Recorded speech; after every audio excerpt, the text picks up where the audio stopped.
Yeah, hi there. These comments are for 3208, and I am your English 104A instructor here for spring quarter 2017 at California State University, San Bernardino. So, hope you're having a great day.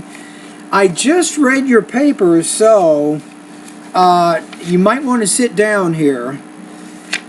On this one, it doesn't work very well on a few levels, but that's what I want to talk to you about here. When I went through the rubrics, you got low scores with your thesis statement, you got low scores with part 1, you got low scores with part 2, and then with your sentence style and also grammatical correctness, you got 1s in both of those areas.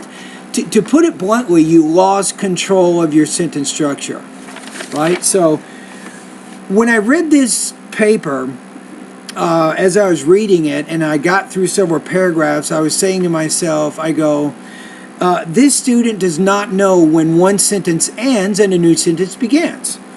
So there's really two main problems you're having here. One is called the run-on sentence. A run-on sentence is when you put two different independent clauses together with a comma. So I'll just give you one example in your paper. So in the first paragraph you say, for example, in 1960s the dance move The Twist was made popular by Chubby Checker, who performed it live on television. Then you say, then everyone gained interest and started to do the move, and the dance quickly became popular throughout America. But you don't have a period after the word television. You simply begin the next sentence with no punctuation. Stop. Don't do that anymore. Research it out. Go to Google. You can solve this problem. It's just a matter of understanding the problem and then finding it in your writing and learning how to repair it. If you can do that, you can fix it. Right? So what is a run-on sentence? You want to go to Google to find out that one. The other problem with sentence structure is called a comma splice.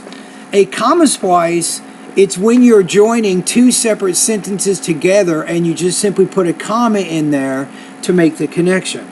An example of this kind of error is in paragraph 2, the third line. You say, in his comic strip, he starts with art students in a coffee shop with boogers hanging out from their noses and going about their day. You put a comma, it seems they started the fad. So after day, you have to either use a semicolon, or if you put the comma, then you might say the word so. So it seems they started the fad. But even not really, it says no one knows who started the fad according to Durf, but they're obviously following the fad, but we don't know that they started the fad, so you might be misreading that. So if you could at least do that, in terms of your sentence structure, if you can at least eliminate the comma splices and the run-ons, that would make it a little easier to read your paper. It would be easier because, remember, punctuation is important for your reader, not for you. It doesn't really matter for you. You understand what you wrote and how you wrote it. But for someone who's reading your text for the first time, he or she's going to have a tough time trying to figure out all the different ideas because of either the wrong punctuation or no punctuation at all when you're moving from one sentence to the next. You got to get a handle on that problem. Promise me, you got to do it. This is important. Okay, now, another issue here is there's no thesis statement. In your first paragraph, you simply say near the end, the Harlem Shake was a wildly popular trend in 2013 where people danced senselessly, you want to make that past, and uploaded it to YouTube, where it not just became, you got becomes, but you're talking about something that happened in 2013. That's a whole nother issue. So when you're talking about events which occurred in the past, use past tense verbs. That's a whole nother thing you got to work on. Right? But you really have no thesis there. There's no thesis that shows me what you're doing with the project. So what does it sound like to have a thesis? So I got a paper here that got 94. So remember, your paper is 58%.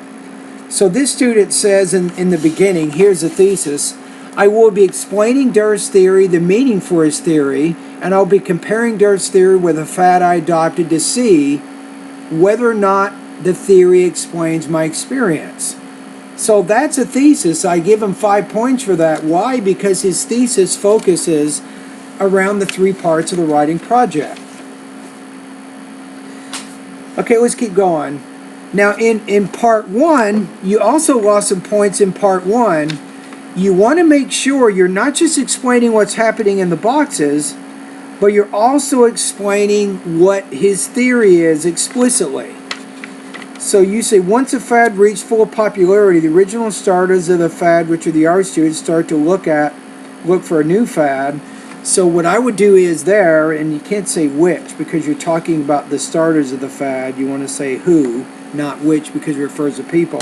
But you need to explicitly state the theory. Now, what does that sound like? Here, give me a quick second here.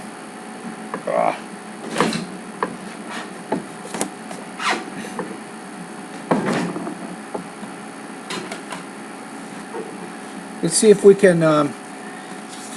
So this student says here, here's how he finished part 1 of the writing project. So this student says, to sum it all up, Durf is saying that fads become popular when they have a certain uniqueness or if they belong to a particular group. These are the reasons why people would choose to follow the fad, to become part of the group or have the uniqueness, and then when the people adopt the fad, it will quickly spread to other areas. However, when the fad is being used by everybody, then it starts to lose that uniqueness and become meaningless. So he did explain what he thinks Durst's theory is based on his understanding of the cartoon. So that's really the issue. So the grammatical correctness of the paper was a big problem. You had no thesis statement, and you needed to more explicitly state Durst's theory in the first part of the writing project. Had you done those things, your paper probably would have been at least in the upper 70s to the low 80s. All right, anyway, thank you for doing this particular writing project. If you have more questions, please come by my office. I'll be more than happy to go over the essay in more detail with you. All right?